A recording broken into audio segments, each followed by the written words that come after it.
Will I ever get my wish/dream of the major Power 5 conferences breaking away from the NCAA? I've been saying it needs to be done since the College Football Association days in the early 80s. Nick Saban could be the commissioner. If he declines, I can live with you.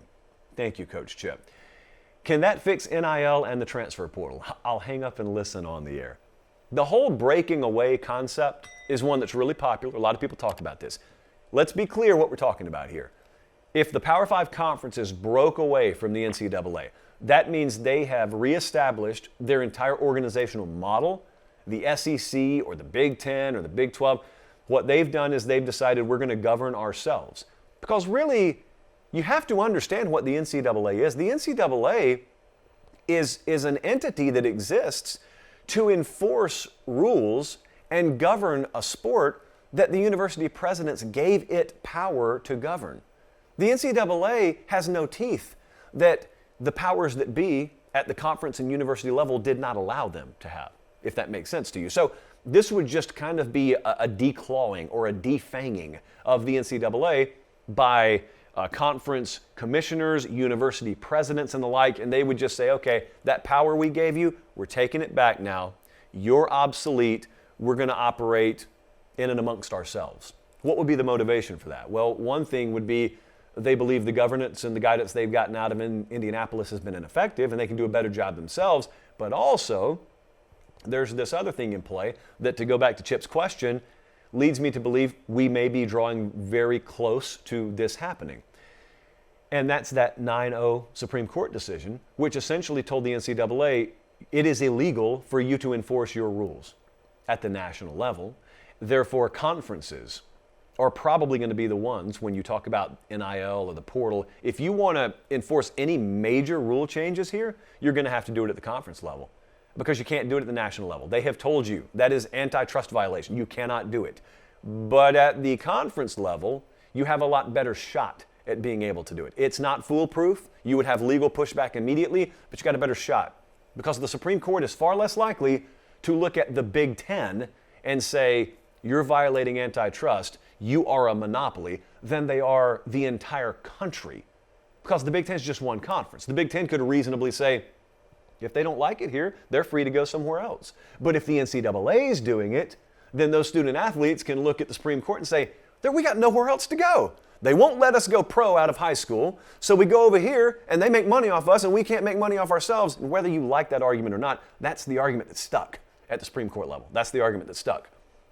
So I do think that we're getting closer to this. And I don't know if it would be the Power Fives combined or if it may just be conference by conference.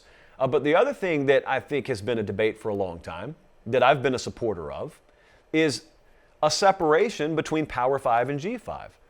There's a lot that goes into this, okay? So let's just pretend we live in an idealistic world for a second where we are strictly constructing college football based on what makes the most sense. To me, it is ludicrous to suggest that Colorado State plays the same sport as Ohio State. It's ludicrous. They don't play the same sport. Let me take that back. They play the same sport. They don't play the same level of that sport. But right now, we've got this conglomeration of 130 or whatever it is, 131 FBS teams, as we call them right now. And they're all allegedly competing for the same championship, which is absurd. It's just stupid. Now, here's where some of us differ. Some of you look at that and say, yeah, and what's messed up is those conferences don't get representation. They don't get their shot to play for the championship. I look at it and I say, they don't deserve a shot to play for that championship. What they deserve is a shot to play for a title they actually have a shot at winning. Like right now, if you look at the G5, no one ever says they're going to win a title. The best prediction you ever give the G5 is they could make the playoff, because we all know what happens if a G5 team actually gets in the playoff. We saw it with Cincinnati last year. What they should have, if we were just building the sport as it should be in terms of fairness, is we would have a separate G5 national championship and or playoff. That's what we would have. But then, I know a lot of you are already yelling at me. What you would have is you would have a lot of pushback. That can exist for many reasons. Most of them are financial. And you are right. I understand the reality. That's why I prefaced all this with saying, let's think idealistically. Let's, as Greg Sankey would say in the SEC, let's use blue sky, clear sky thinking. So we probably aren't going to get that, but I would be in favor of it. Like, I look around and I think it's completely insane to look at a team from the Mountain West, and if they go undefeated, listen to someone tell me they belong in automatically because they're undefeated. I couldn't care less about what your record is.